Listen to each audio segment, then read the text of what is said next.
Hello दोस्तों, welcome back to my channel knowledgeable brain. और आज हम डिस्कस करने वाले हैं मैथ्यू आर्नोल्ट की पोयम डावर बीच के बारे में। साथ ही हम जानेंगे इस पोयम के मूड, मीटर, राइम, स्कीम और थीम के बारे में भी, और पोयम को लाइन बाय लाइन डिस्कस करेंगे। तो चलिए वीडियो की शुरुआत करते हैं, लेकिन उससे पहले जानते हैं कुछ बातें मैथ्यू आर्नोल्ट के बारे में। दोस्तों, मैथ्यू एक पोएट थे, कल्चर क्रिटिक और इंस्पेक्टर थे स्कूल के। फेमस थे क्योंकि वो ब्लेंड करते थे क्लासिकल थॉट और मॉडर्न थॉट को एक साथ। और उनके फेमस वर्क रहे हैं डावर बीच, स्कॉलर जिप्सी और कल्चर और एनार्की। उनके स्टाइल में थॉटफुल, मेलनकॉलिक, रिफ्लेक्टिव, स्पिरिचुअल और फिलोसफिकल थीम देखने को मिलते थे। दोस्तों, ये पोएम पब्लिश्ड हुई थी 1867 में, और ये एक ड्रामेटिक मोनोलॉग है जिसकी सेटिंग इंग्लिश कोस्ट डावर की है, जहां से फ्रेंच कोस्ट देख सकते हैं क्रॉस इंग्लिश चैनल। ये विक्टोरियन लिरिक पोएट्री है जो मेडिटेटिव है, फिलोसफिकल है। इस पोएम का मूड मेलनकॉली, रिफ्लेक्टिव और डिल्यूजन्ड है। साथ ही साथ इस पोएम में लव की एक होप है। इसका मीटर फ्लेक्सिबल है, कोई स्ट्रिक्ट पैटर्न फॉलो नहीं करता, और राइमिंग स्कीम भी इरेगुलर है। पोएम को लाइन बाय लाइन समझने से पहले आपको एक छोटी सी समरी बता दूं। डावर बीच की शुरुआत, इस पोएम की शुरुआत होती है एक शांत समुंदर के साथ, लेकिन जल्दी ही पोएट को जो समुंदर की आवाज है उसमें दर्द दिखाई देता है, ह्यूमन सफरिंग का दर्द। ये भी कहते हैं पहले दुनिया में फेथ था, स्पिरिचुअलिटी थी, लेकिन अब लोगों के अंदर सिर्फ कंफ्यूजन है और फियर है और पेन है। पोएट पोएम के एंड में ये भी कहते हैं अपने बिलव्ड से, अपने प्यार से, कि दुनिया में सिर्फ प्यार और सच्चाई ही है जो असली उम्मीद है, असली होप है। आई होप आपको इस पोएम का एक आइडिया मिल गया होगा। तो अब चलिए पोएम को लाइन बाय लाइन समझते हैं। दोस्तों, स्पीकर पोएम की शुरुआत में कहते हैं द सी इज काम टू नाइट, यानी कि एक शांति भरी रात है, समुंदर में कोई हलचल नहीं है। आप एक पीसफुल सेटिंग दिखाई है पोएम की शुरुआत में। आगे कहते हैं the tide is full, the moon lies fair, यानी कि जो समुंदर की लहरें हैं आ जा रही है, और जो चांद की रोशनी है वो समुंदर को, सी को रोशन कर रही है, उस पर लाइट डाल रही है। Upon the straits on the French coast the light, straits क्या है? इंग्लिश चैनल है जो कि दिखाई दे रहा है एक फ्रेंच कोस्ट से, यानी कि समुंदर का जो किनारा होता है वहां पे लाइट हाउस या कोई लाइट फ्लिकर कर रही है, जल बुझ रही है। Glimpse and is gone, the Cliff of England stand, वो जो फ्रेंच लाइट है वो शाइन कर रही है और उसके बाद गायब हो जाती है, मतलब फ्लिकर। लेकिन जो डावर बीच का जो क्लिफ है वो तभी भी दिखाई दे रहा है, वो ग्लो कर रहा है। Glimmering and vast out in the tranquil bay, English cliff बहुत ज्यादा बड़े दिख रहे हैं और चांद में एक हल्की सी, मतलब वहां पे हल्की सी रोशनी है चांद की वजह से, और वो क्लिफ समुंदर की तरफ झुके हुए से लग रहे हैं। Turn to the window, sweet is the night air. अब यहाँ पे स्पीकर अपनी बिलव्ड को, अपनी प्रेमिका को एड्रेस कर रहे हैं और उसको इनवाइट कर रहे हैं कि वो भी इस रात की जो ठंडी ठंडी हवाएं हैं उसका मजा ले सके।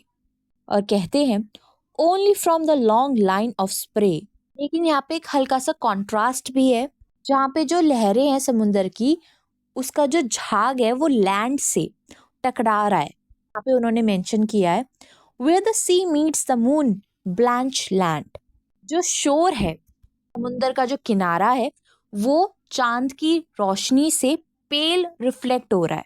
Listen you hear the grating roar, speaker जो है आवाज पर फोकस कर रहे हैं, वो बताता है कि जो वेव्स है वो कुछ साउंड प्रोड्यूस कर रही है, और जो छोटे छोटे पेबल्स हैं, छोटे छोटे पत्थर हैं, उसको ढकेल रही है, उससे एक आवाज क्रिएट हो रही है, समुंदर की आवाज।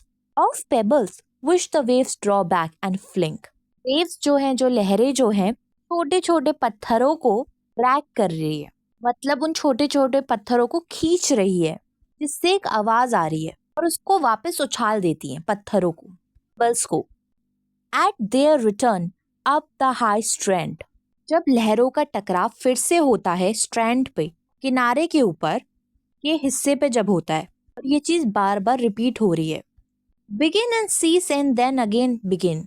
ये जो मूवमेंट है, लहरें आ रही है फिर जा रही है, फिर लैंड से टच हो रही है, फिर पत्थर उछाल रही है, ये चीज बार बार रिपीट कर रही है। एक मोशन दिखा रहे हैं वेव्स का, जो ऑलमोस्ट म्यूजिकल है बट शेकी है, जो सजेस्ट करता है इमोशनल अनईज को।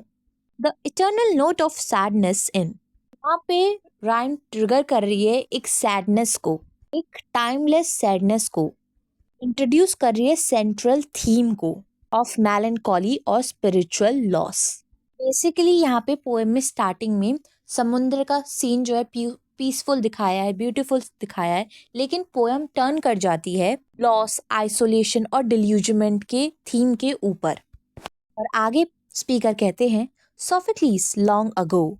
यहाँ पे वो मेंशन कर रहे हैं Greek author, Greek philosophical Sophocles के बारे में, जो कि एक एशियन ट्रेजेडियन है, जाने जाते हैं अपने वर्क ऑडिपस रेक्स और एंटिगोन के लिए। कहते हैं hear it on the Aegean and it brought. तो यहाँ पे जो पोएट है वो इमेजिन कर रहे हैं कि जो सोफोक्लीस है वो एगन सी के पास खड़े हुए हैं और वो भी इस समुंदर की आवाजों को सुन पा रहे हैं। आगे कहते हैं into his mind the turbid एब एंड फ्लो। समुंदर की आवाज ने सोफोक्लीस के दिमाग में इंसान की जिंदगी के उतार चढ़ाव, परेशानियां और दर्द के बारे में सोच जगाई है, जो जिंदगी में होती है। Of human misery we find also in the sound a thought. वो कह रहे हैं बिल्कुल सोफोक्लीस की तरह ही हम भी इस मॉडर्न वर्ल्ड की ह्यूमन सफरिंग और इमोशनल स्ट्रगल के बारे में ही सोच रहे हैं। Hearing it by this distant northern sea।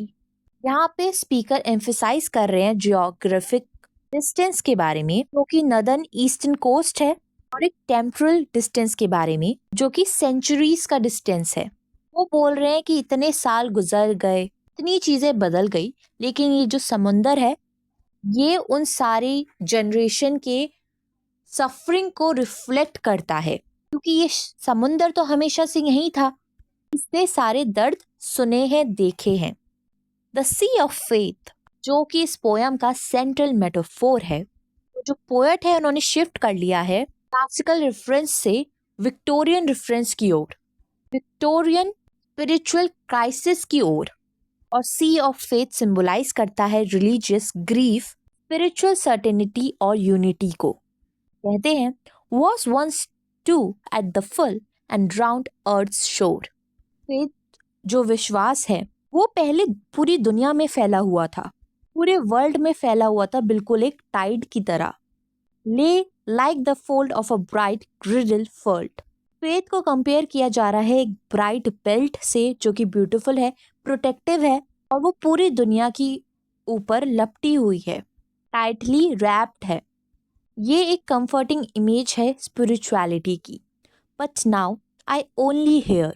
Again poem में एक सडन शिफ्ट आया है और यहाँ पे पोएट एक्सप्रेस कर रहे हैं कि उनके पास आसपास कोई भी एक्सपीरियंस नहीं रहा है स्पिरिचुअलिटी का। It's melancholy long withdrawing roar.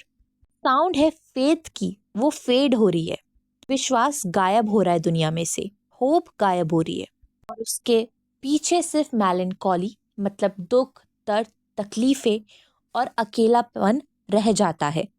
Retreating to the breath of the night wind down the west edges dear। अब होप नहीं रही, जो फेथ था वो गायब हो गया डाउट की वजह से। यहाँ पे जो इमेजेस है वो और ज्यादा डार्कर हुई है। विश्वास धीरे धीरे दुनिया के अंधेरे खाली किनारे के तरफ पीछे हट रहा है। ये चीज सिंबलाइज करती है इमोशनल, स्पिरिचुअल और मॉरल डिसोल्यूशन को। Naked shingles of the world.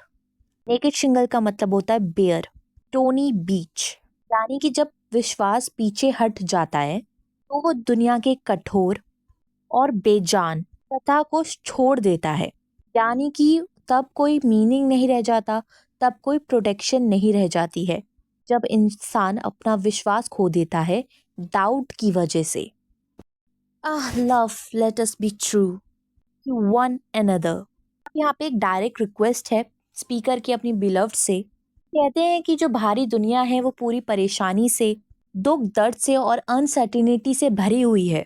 उस वक्त पे स्पीकर रिक्वेस्ट कर रहे हैं अपनी बिलव्ड से कि जो लव है, जो रॉयल्टी है, वो ही सिर्फ एक सहारा बनता है ऐसे समय में। लेट अस बी ट्रू से वो कह रहे हैं, हम फेथफुल रहें, हम ऑनेस्ट रहें और इमोशनली प्रेजेंट रहें एक दूसरे के लिए। For the world which seems to lie before us like a land of dreams. कहते हैं कि शुरुआत में तो ये दुनिया ब्यूटीफुल लगती है, सुंदर लगती है, फुल ऑफ प्रोमिसेस लगती है, बिल्कुल एक ड्रीम लैंड की तरह। लेकिन ये सब एक इल्यूजन है, एक भ्रम है।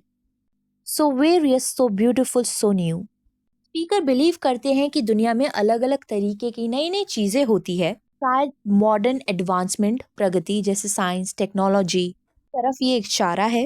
लेकिन ये सारी खूबसूरती धोखेबाज है, सब धोखा है। hath really neither joy nor love nor light। असल में, रियलिटी में, दुनिया में असली खुशी नहीं है, असली क्लैरिटी नहीं है, असली अफेक्शन नहीं है। जो रिपीटेशन हो रहा है नॉर का इस लाइन में, ये एक इमोशनल वेट दिखा रहा है। आगे कहते हैं, nor certitude nor peace nor help for pen.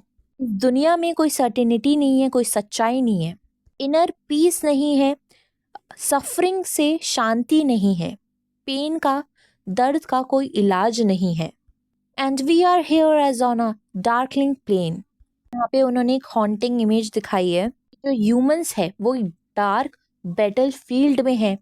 ये चीज सिंबलाइज कर रही है कंफ्यूजन को, इग्नोरेंस को और मॉरल ब्लाइंडनेस को। लोगों को नहीं पता कि क्या सही है क्या गलत है, लोग कंफ्यूज है अपने विचारों को लेकर और लोग सही चीजों को इग्नोर कर देते हैं अपने फायदे के लिए।